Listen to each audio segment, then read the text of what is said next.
Ahmed Sabotino, a state-of-the-art aircraft, flying at 35,000 feet, suddenly loses control. Within minutes, it crashes, killing everyone on board. A tragedy. But what happens next is even more extraordinary. Investigators rush in, retrieve the black box, and spend weeks poring over every second before the crash. What did the pilot say? What warning lights blinked? What decision triggered the spiral?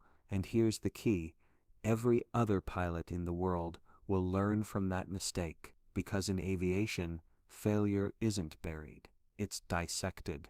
It's studied. It's turned into life-saving knowledge. Now imagine a world-class hospital. A patient walks in for routine surgery and never walks out.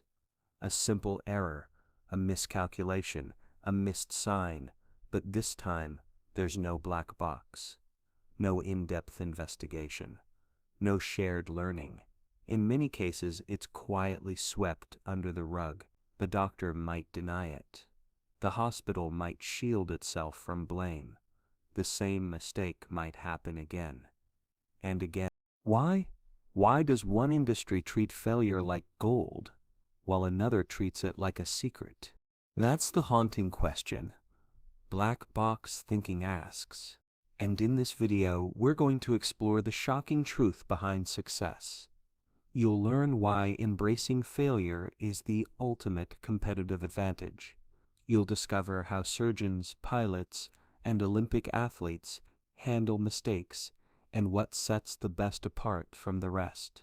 You'll hear stories that have been hidden from public view and truths that may shift how you think about your own setbacks. Because here's what nobody tells you: the key to success isn't talent, it's not luck, it's not even hard work in the way we usually think of it. The real secret is how we respond to failure, how we learn from it, how we use it. Black Box Thinking by Matthew Syed isn't just another self-help book, it's a mirror, one that shows how you react when things fall apart. It's a roadmap that proves failure isn't the end, it's the engine of progress. If you've ever made a mistake and wanted to hide it, this book shows you what happens when you face it instead. Let's go back to that plane crash. The airline industry wasn't always this safe. In the 1970s, plane crashes were far more common. Pilots often made deadly mistakes, and many didn't talk about them. That changed when black boxes became mandatory. Suddenly, we could learn from every incident, and slowly the system evolved. Today, aviation is one of the safest forms of travel on Earth, not because pilots are perfect, but because they fail smarter. Now contrast that with modern healthcare. According to research, preventable medical errors are the third leading cause of death in the United States. Third, more than accidents, more than respiratory disease. Why? Because unlike pilots, many doctors operate in a culture of denial. Admitting failure can lead to lawsuits, shame, even career damage. So errors aren't always tracked, patterns aren't studied, and the black box never opens. And yet, what if it did? What if we built a society where failure wasn't feared, but embraced, where every mistake added to our knowledge rather than subtracting from our confidence? That's the vision behind this book and this video. But here's where things get personal. This isn't just about doctors or pilots. This is about you, your job, your goals, your dreams. Whether you're a student, a creator, an entrepreneur, or just someone trying to improve, Black Box Thinking shows how your success is directly tied to how you handle failure. Not how you avoid it, but how you confront it, process it, and grow from it. Take this: in one experiment, 2 groups were asked to perform a task. One group believed intelligence was fixed. If they failed, it meant they weren't smart enough. The other group believed intelligence could grow. Failure was feedback. Guess which group improved faster? It wasn't even close. The growth mindset group not only did better, they sought out harder challenges. Why? Because they weren't afraid to fail. They saw failure as fuel. That's the shift this book creates. You'll hear the story of a doctor who accidentally caused a patient's death, and how that tragedy led to a complete overhaul in safety protocol, saving hundreds of lives. You'll learn how elite athletes use video analysis to break down their worst performances and why amateurs hide from their low points. You'll discover how some of the most innovative companies in the world, like Dyson and Google, built their success not despite failure, but because of it. And then there's the story of James Reason, the psychologist who studied human error in high-risk fields. He argued that most failures aren't caused by bad people, but by bad systems, systems that punish failure instead of learning from it. That's why black box thinking isn't just a mindset, it's a movement. This video will walk you through that movement. You'll see how tiny changes in attitude, policy, and perspective can lead to massive growth. You'll understand why learning organizations win while blame cultures collapse. You'll come away with real tools for handling your own failures and a new lens for seeing the ones around you. Because once you embrace this truth, everything changes. Failure is not your enemy, it's your instructor. And the faster you learn that, the faster you grow. So if you've ever felt stuck after making a mistake, if you've ever played it safe to avoid failing, if you've ever wondered why some people bounce back and others break, this is for you. By the end of this video, you won't just know how to succeed, you'll know how to fail better. And that's the secret nobody teaches, but everyone needs. Welcome to Narrative Society, the channel where ideas come alive and books become blueprints for growth. Subscribe now and join us on a journey through stories that matter. Let's begin. Before we talk about the bigger lessons from black box thinking, let's look at where the title comes from, the black box itself. Every commercial airplane is equipped with two critical devices. One records the flight data, altitude, speed, engine activity. The other captures audio from the cockpit, conversations, alarms, switches being flipped. These are the plane's black boxes, and though they're actually bright orange for visibility, their role is anything but flashy. They are silent observers, witnesses that never blink, even in the final moments before a crash. After an accident, these black boxes are recovered, sometimes from the bottom of oceans, from frozen mountainsides, from wreckage so twisted it barely looks like a machine anymore. And yet, inside those boxes is the truth, the exact sequence of decisions, actions, warnings, and responses that led to disaster. Here's where things get interesting. In aviation, failure is not treated as shameful. It's not buried. It's not ignored. It's studied ruthlessly. When a plane crashes, the investigation isn't about blame. It's about learning what exactly went wrong. Was it mechanical? Was it human error? Was it a flaw in design, in communication, in training? Every detail is examined. Every conversation is replayed. Every tiny choice is unpacked. And when the report is finally written, it is shared with the entire industry. Pilots around the world read it. Airlines adapt, training evolves. Systems are redesigned, all because of one principle: no failure should ever go to waste. This mindset is why flying is now statistically the safest way to travel. The modern aviation industry has achieved an extraordinary level of safety, not because pilots never make mistakes, but because the system learns from every single one. Now, before we move forward, pause for a moment. What if every industry treated failure this way? What if every mistake in business, education, or medicine was recorded, analyzed, and shared, not to punish, but to improve? That brings us to the contrast black box thinking makes so powerfully. Healthcare. Unlike aviation, medicine often operates in a culture of silence around failure. Not always, but often enough to matter. Consider this. According to a landmark study by Johns Hopkins, medical errors are the third leading cause of death in the United States. Third, more than accidents, more than stroke, more than Alzheimer's. We're talking about wrong medications, missed diagnoses, surgical errors, infections caused by poor hygiene, and these aren't obscure, rare events. They are preventable, repeatable, and often completely invisible to the public eye. Why does this happen? The answer lies in psychology, culture, and structure.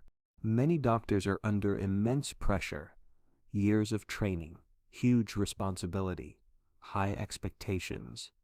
When something goes wrong, admitting that error can feel like professional suicide. Their reputation is at stake. Their license, their pride, their entire identity.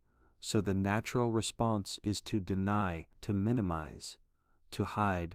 And unlike pilots, doctors aren't trained in an environment that systematically encourages the open discussion of errors. In fact, some hospitals actively discourage it. There are legal risks, there are lawsuits, there's fear, ego, bureaucracy, and the result? The same mistake can happen again and again and again. Let's take a real example. A patient goes in for surgery to remove a cancerous kidney. The surgeon operates, but they remove the wrong kidney. A catastrophic mistake. Now the patient is left without the one kidney that was still functioning. What happens next? In some hospitals, that error is quietly documented. Maybe a private meeting is held. But the case is sealed from public review. The specifics are not shared widely. Other doctors may never even hear about it, which means the very system that should learn from this failure learns nothing. And it's not just about rare accidents, it's also about the smaller, everyday errors that slowly chip away at safety. Incorrect doses, bad handovers between staff, missed symptoms, all of them are opportunities to learn, but only if they're examined. And this isn't about blaming doctors. In fact, most doctors deeply care. They want to improve. But they're trapped in a structure that punishes transparency, that confuses accountability with shame, that lacks a black box. Matthew Syed points out that if aviation operated like healthcare, planes would be falling out of the sky every week, but they're not, because pilots aren't expected to be perfect, they're expected to be honest, and the system is built around that honesty. So, what would it take for healthcare to shift? Syed highlights organizations that have made bold changes, like Virginia Mason Medical Center in Seattle. They created a culture where any staff member, at any level, could report safety concerns without fear. They even borrowed from aviation, bringing in safety checklists and protocols designed to reduce human error. The result? A massive drop in preventable harm. Not by working harder, but by working smarter, by treating failure as data, not disgrace. This idea applies far beyond hospitals and airplanes. Think about your own life. When something goes wrong, do you analyze it? Do you review your decisions the way investigators review a crash? Or do you try to forget it as fast as possible? Syed argues that most people are conditioned to hide from failure, to protect their self-image, to defend their choices. And in doing so, they miss the single greatest opportunity for growth, the moment something breaks. In aviation, the black box doesn't care about blame. It cares about clarity. It doesn't ask, whose fault is this? It asks, what really happened? And that shift from blame to understanding is where transformation begins. Because when failure is hidden, it repeats. But when it's studied, it evolves. The question is, what kind of system are we building? In our schools, in our companies, in our relationships? Are we punishing mistakes, or are we learning from them? Because whether you're flying a plane or making a life decision, the truth is the same. You can't fix what you won't face, and without a black box, we are flying blind. When we dive deeper into the success stories and breakthroughs, let's stop and ask a question. What if everything we've been taught about failure is wrong? What if failure isn't something to avoid, but something to use? This is the core idea at the heart of black box thinking. Failure isn't the opposite of success. It's part of success, a vital, non-negotiable part. It's not a detour on the path. It is the path. Think about that for a second. Most of us grow up believing failure is a bad thing, something that should be hidden, covered up, avoided at all costs. We're rewarded for getting things right, for scoring the top grade, for giving the perfect answer, not for taking a risk and getting it wrong.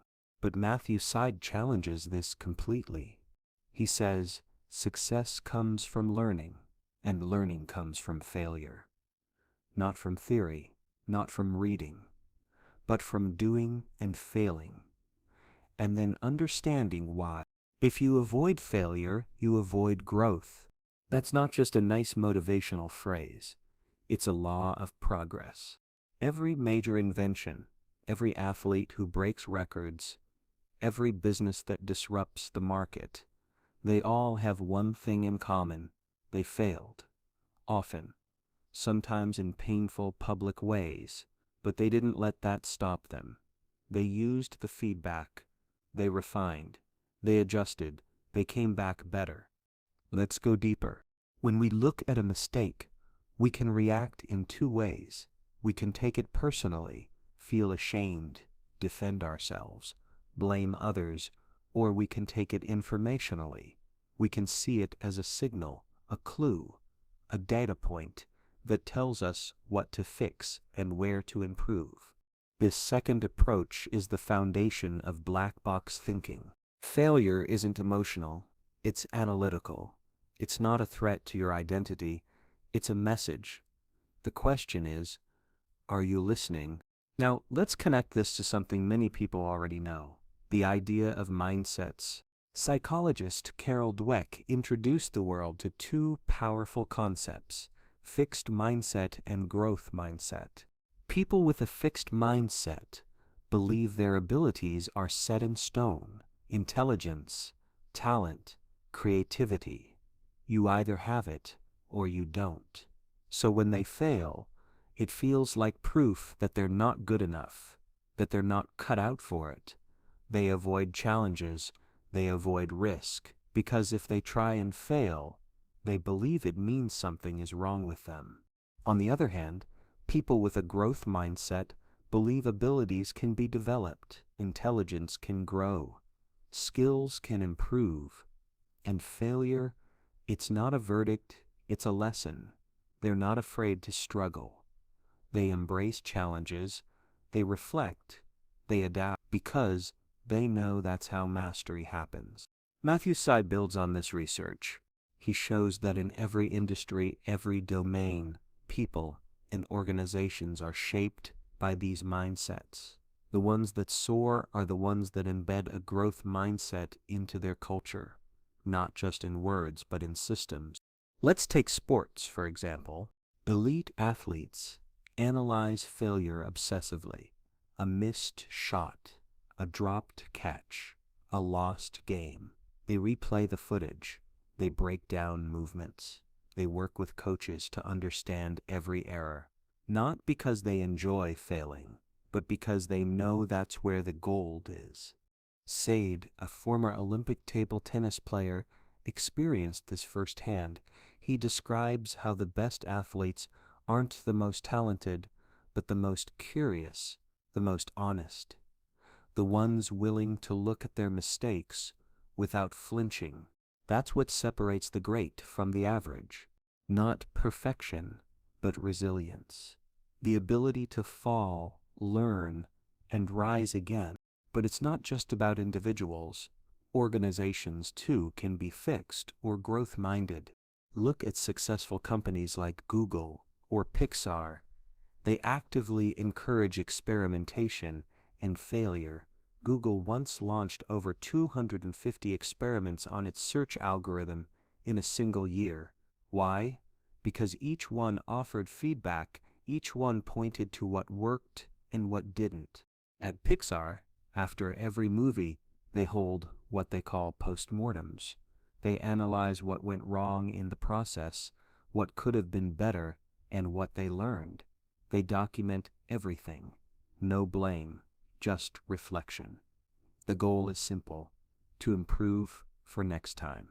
Compare that to companies where mistakes are punished, where people hide their errors, where innovation dies because nobody wants to take a risk.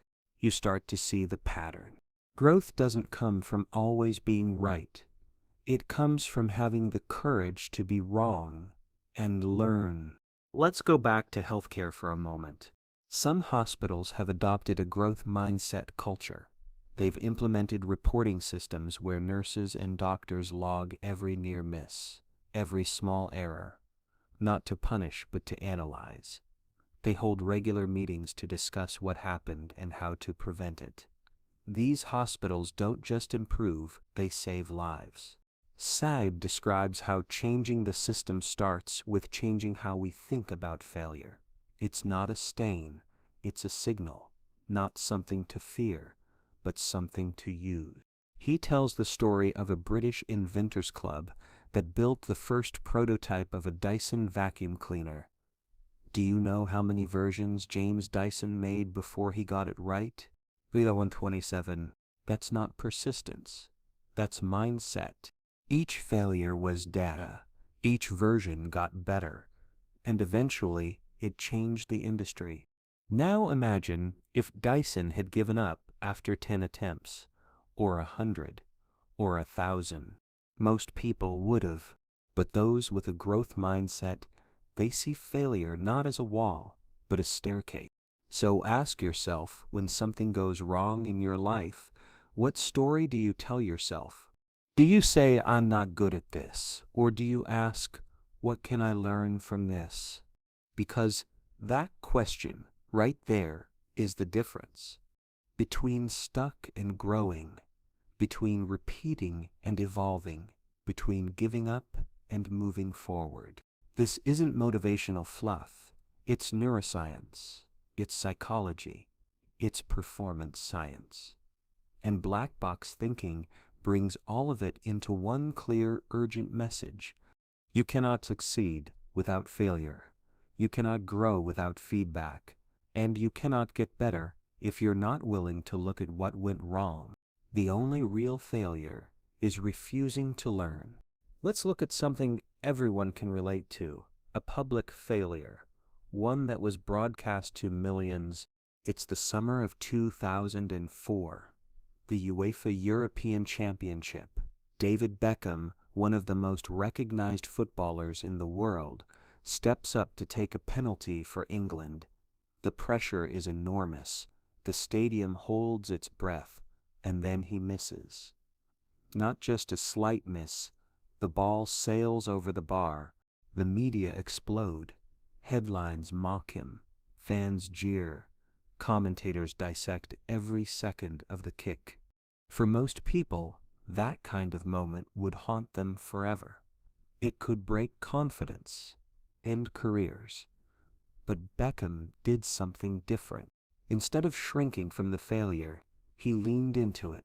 He went back, watched the footage, studied the mistake, not just the moment his foot hit the ball, but the steps before it, his posture, his focus, the surface of the pitch, the type of boots he wore, the way he planted his foot. It took that failure and broke it down like a scientist studying a crash. Then he adjusted. He changed his preparation, fine-tuned his routine, trained with an almost obsessive focus on consistency and accuracy. And the result? He went on to become one of the most reliable and iconic free kick takers in football history. His goals weren't just lucky strikes. They were engineered, designed through failure, refined through feedback.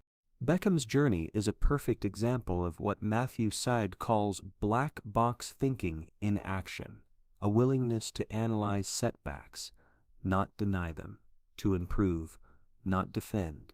But not everyone does this, and that brings us to a more uncomfortable truth, a pattern that shows up not just in sports, but in medicine, business, politics, everywhere. Humans make decisions. It's called cognitive dissonance. At its core, it's a kind of mental discomfort.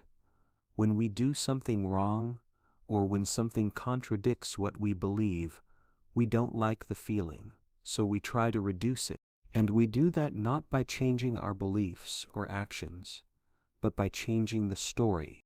We deny, we justify, we twist the facts until they fit what we want to believe. Let's break that down.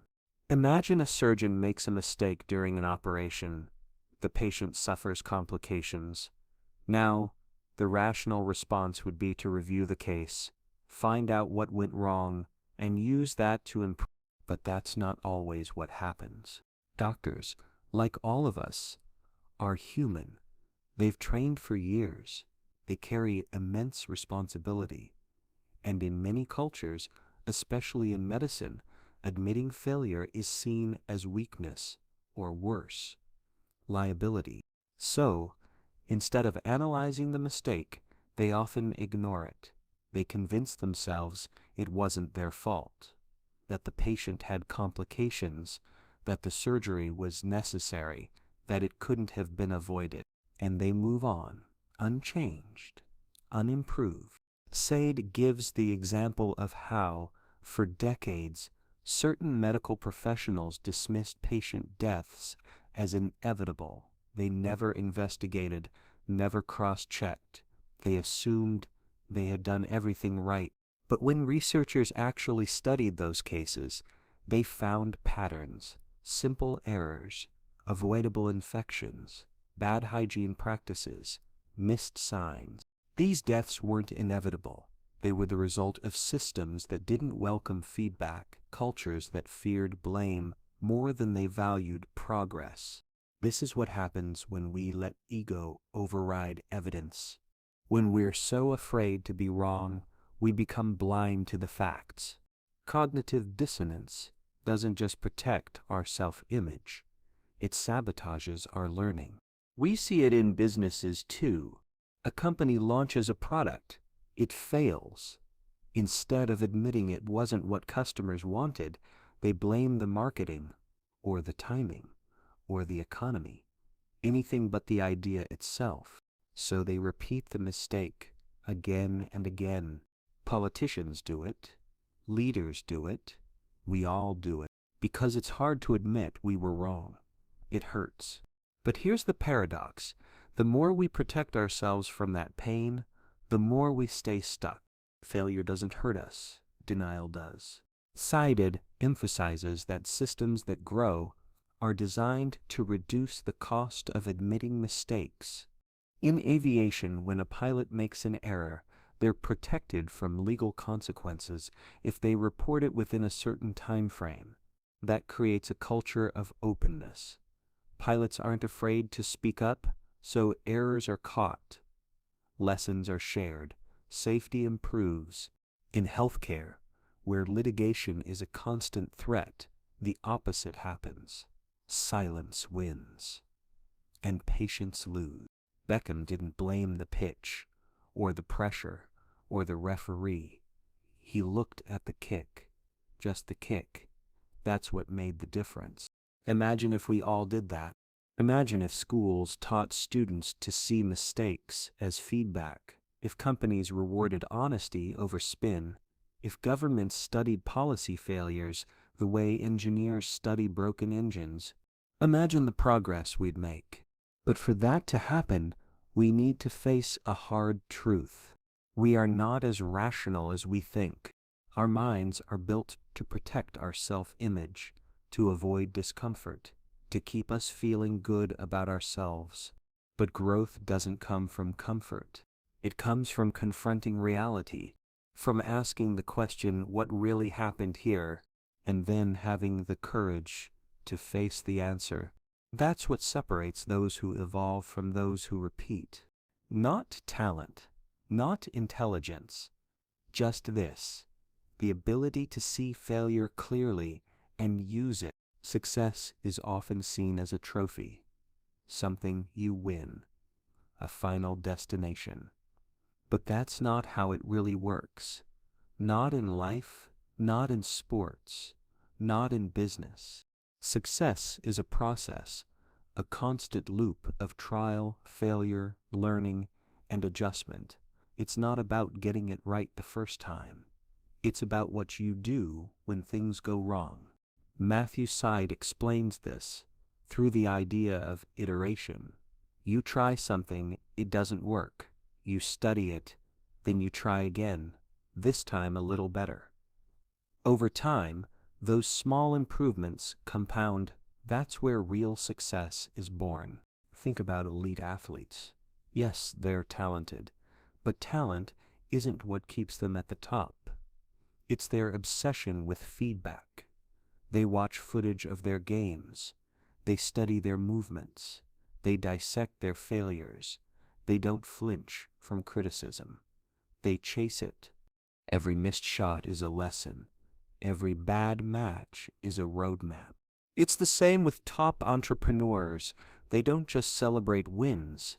They analyze what went wrong when things didn't go as planned. A failed product launch isn't swept under the rug. It's reviewed. The data is studied. Assumptions are questioned. Everything is turned inside out in the search for insight.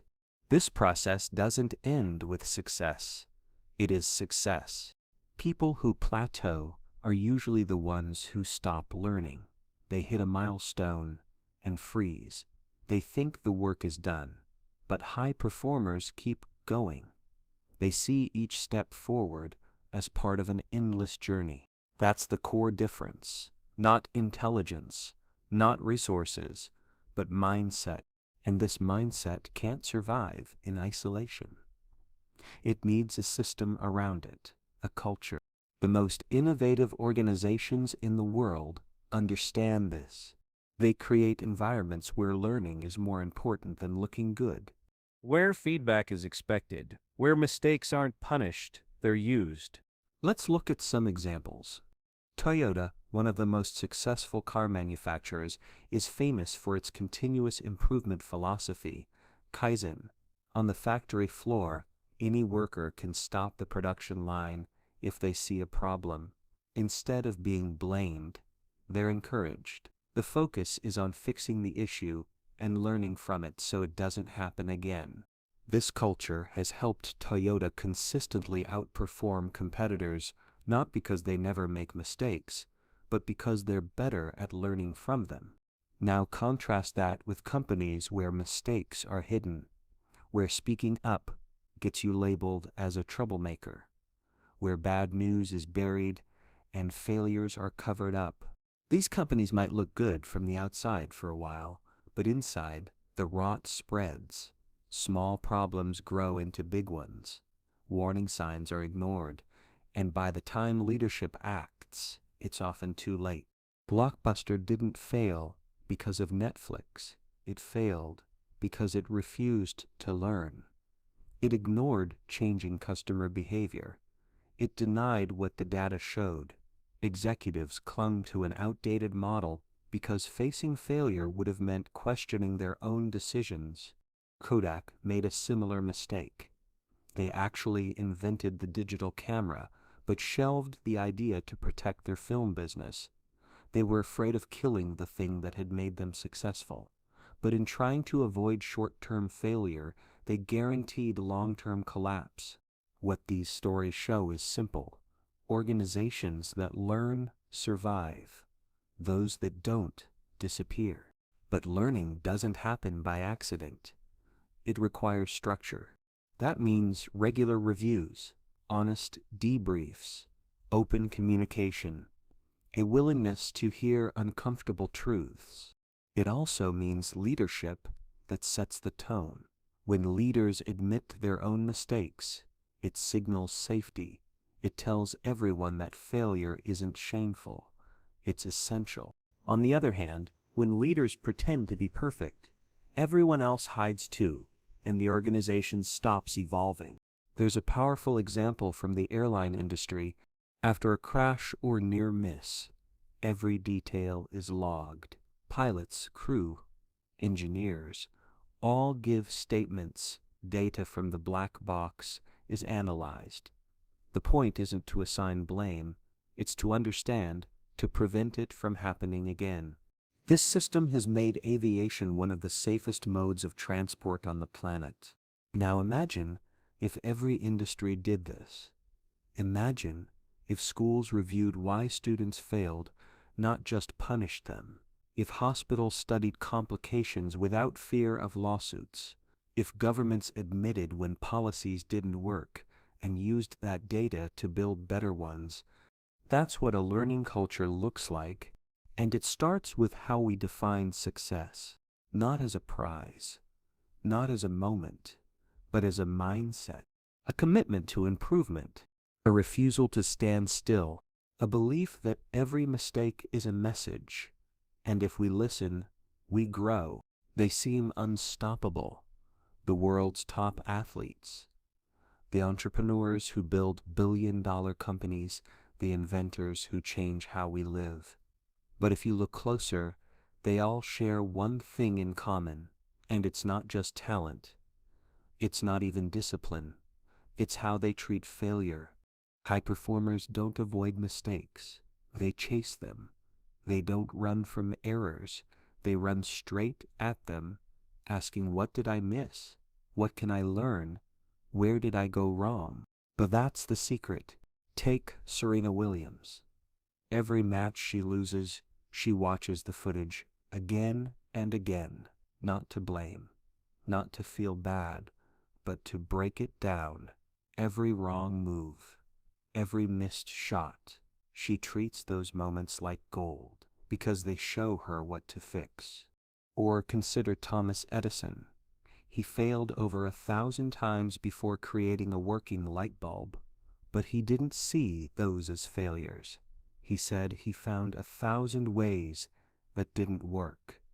Each attempt taught him something, the last didn't. James Dyson, the inventor of the bagless vacuum, created over 5,000 prototypes before one finally worked. Most people would have stopped at 10 or 100, but not him. He believed in the power of learning through doing, through failing. These people don't take mistakes personally. They treat them like scientists treat experiments. Not every experiment succeeds, but each one gives you more information. Each one brings you closer to the answer. And that mindset is what separates the great from the average. The average person avoids failure. They stick to what they know. They fear looking stupid. They want to protect their ego. But the great ones? They're willing to look foolish. They're obsessed with the process. They don't need to be right all the time. They just need to get better. That's what creates real growth. And that kind of growth doesn't happen in isolation. It needs the right environment, the right culture, one that encourages learning, not blame. Blame is poison. It kills progress. In a blame culture, the question is always, who messed up? People focus on covering their tracks, not fixing the system. They hide errors. They deny them. They're afraid of punishment, so the truth gets buried. Think about a hospital where a nurse gives the wrong dosage of medicine.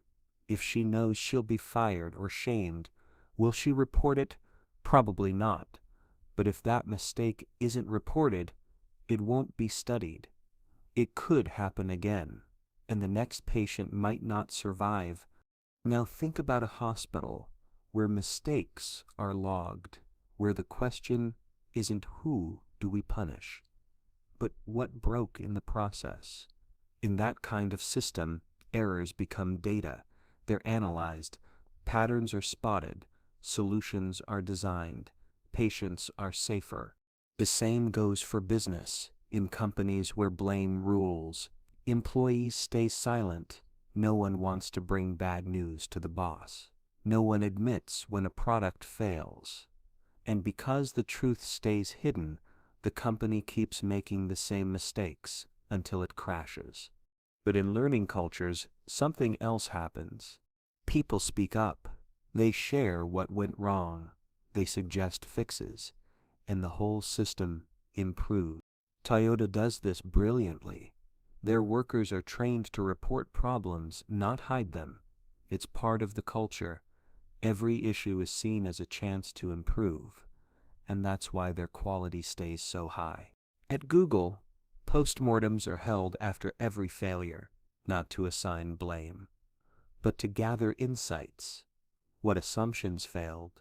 What signals were missed? What can we do differently next time? In these environments, failure isn't feared. It's expected, because innovation means trying new things, and trying new things means getting some of them wrong.